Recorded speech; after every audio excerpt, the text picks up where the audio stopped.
उत्तर प्रदेश में अमेठी और रायबरेली लोकसभा सीट को गांधी परिवार का सबसे मजबूत दुर्ग माना जाता है। अमेठी और रायबरेली सीट पर गांधी परिवार को बसपा प्रमुख मायावती इस बार किसी तरह से कोई रियायत देने के मूड में नहीं है। रायबरेली अमेठी सीट से गांधी परिवार के सदस्य राहुल गांधी और प्रियंका गांधी भी चुनाव लड़ते हैं तो भी बसपा उनके खिलाफ मजबूत प्रत्याशी उतारेगी। ऐसे में बसपा के चुनावी मैदान में ताल ठोकने से कांग्रेस और बीजेपी किसका खेल बनेगा और किसका गेम बिगड़ेगा।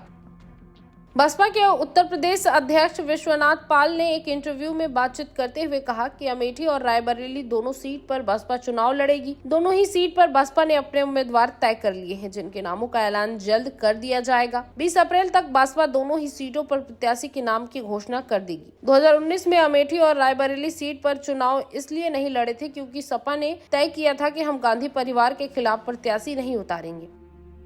बता दें कि रायबरेली सीट से कांग्रेस अध्यक्ष रही सोनिया गांधी इस बार चुनाव मैदान में नहीं उतर रही हैं। ऐसे में कांग्रेस महासचिव प्रियंका गांधी के रायबरेली सीट से चुनाव लड़ने की चर्चाएं हैं। इसी तरह अमेठी सीट पर इंडिया गठबंधन की ओर से कांग्रेस ने अभी किसी के नाम का ऐलान नहीं किया है, लेकिन माना जा रहा है कि राहुल गांधी ही चुनाव लड़ेंगे। रायबरेली और अमेठी सीट पर 5वें चरण में चुनाव है, जिसके चलते कांग्रेस अभी अपने पत्ते नहीं खोल रही है।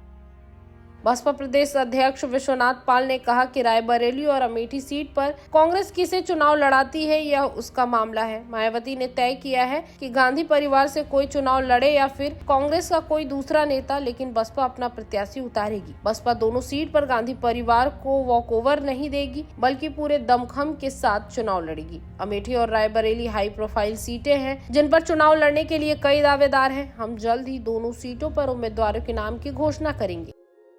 सूत्रों की माने तो अमेठी लोकसभा सीट पर बसपा रवि मौर्य को टिकट दे सकती है। हालांकि विश्वनाथ पाल ने कहा कि अमेठी से चुनाव लड़ने वाले दावेदारों में रवि मौर्य का नाम जरूर है, लेकिन अभी फाइनल नहीं है।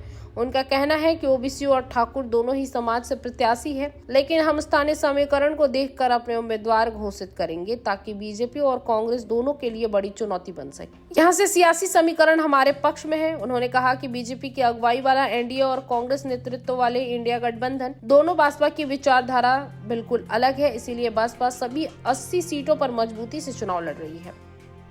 विश्वनाथ पाल ने कहा कि हम किसी का खेल बनाने या बिगाड़ने के लिए चुनाव नहीं लड़ते, बल्कि अपने सियासी मकसद के लिए चुनाव लड़ते हैं। बसपा कैडर वाली पार्टी है और उसका सियासी मिशन है। हमारे लिए गांधी परिवार, मुलायम परिवार और संघ परिवार से कोई मतलब नहीं है। हमारा सिर्फ मकसद बसपा और बहुजन समाज है।